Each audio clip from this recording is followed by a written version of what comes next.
Satyavedu MLA ఆదిమూలం వ్యవహారంలో కీలక పరిణామం జరిగింది. ఎట్టకేలకు వైద్య పరీక్షలకు బాధితురాలు హాజరయ్యారు. ప్రసూతి వైద్యశాలలో 2 రోజుల పాటు బాధితురాలికి వైద్య పరీక్షలు నిర్వహించనున్నారు. ఇదిలా ఉంటే మరోవైపు హైకోర్టును ఆశ్రయించారు ఎమ్మెల్యే ఆదిమూలం. దీంతో కేసు వీగిపోతుంది అన్న నేపథ్యంలో బాధితురాలు వైద్య పరీక్షలకు హాజరయ్యారు.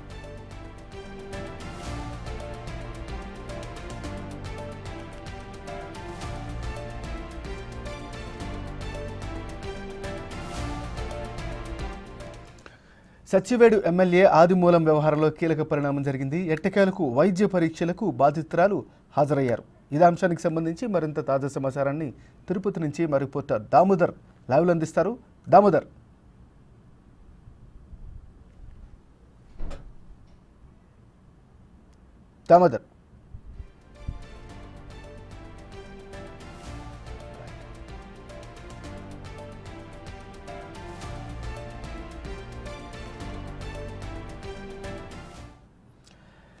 సత్యవేడు ఎమ్మెల్యే ఆదిమూలం వ్యవహారంలో కీలక పరిణామం చోటు చేసుకుంది. ఎట్టకేలకు వైద్య పరీక్షలకు బాధితురాలు హాజరయ్యారు. ప్రసూతి వైద్యశాలలో 2 రోజుల పాటు బాధితురాలికి వైద్య పరీక్షలు చేయనున్నారు. ఇదిలా ఉంటే మరోవైపు హైకోర్టును ఆశ్రయించారు ఎమ్మెల్యే ఆదిమూలం. ఇక ఇదే అంశానికి సంబంధించి మరింత తాజా సమాచారాన్ని మా రిపోర్టర్ దామోదర్ లైవ్లో అందిస్తారు. దామోదర్, చెప్పండి.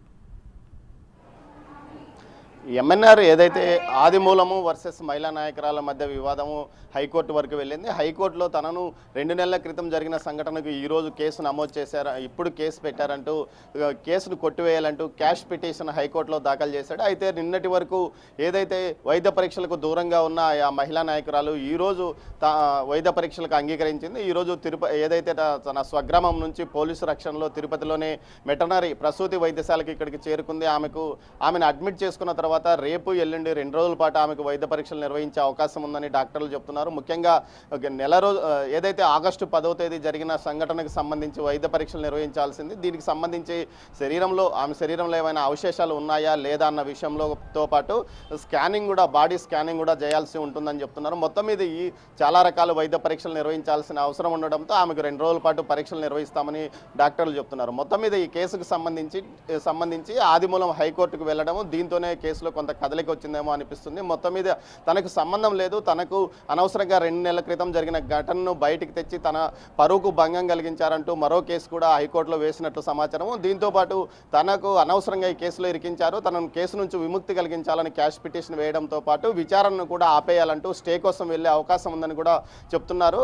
అతని న్యాయవాదులు చెప్తున్న దాని ప్రకారం ఖచ్చితంగా ఈ కేసు నిలబడే అవకాశం లేదని చెప్తున్నారు. అయితే వైద్య పరీక్షల్లో వచ్చిన ఫలితాలను బట్టి తాము ముందుకు పోతామని పోలీసులు అని చెప్తున్నారు. మొత్తం మీద వీడియోలు ఇప్పటికే బయటకు రావడం, వాటిని ఫోరెన్సిక్ పంపడం, ఫోరెన్సిక్ రిపోర్టు వచ్చిన తర్వాతనే నెక్స్ట్ స్టెప్ తీసుకుంటారా లేకపోతే ముందుగా ఏదైనా అరెస్టులు అంటే నోటీసులు ఇచ్చే అవకాశం ఉందా అన్న విషయం మీద కూడా పోలీసులు చర్చిస్తున్నారు న్యాయ నిపుణులతో. అయితే దీని కేసుకు సంబంధించి పూర్తి స్థాయిలో దర్యాప్తు కొనసాగుతుంది. 10వ తేదీ ఏదైతే భీమాస్ ప్యారడైజ్కు వారిద్దరూ వచ్చినట్లు కూడా అక్కడ ఆ హోటల్కు సంబంధించిన సీసీ ఫుటేజ్ కూడా ఇప్పటికే పోలీసులు స్వాధీనం చేసుకున్నారు. అదేవిధంగా ఒరిజినల్గా ఆమె ఇచ్చిన వీడియోలను తీసుకొని ఫోరెన్సిక్ ల్యాబ్ కూడా పంపించారని తెలుస్తుంది ఎంఎన్ఆర్.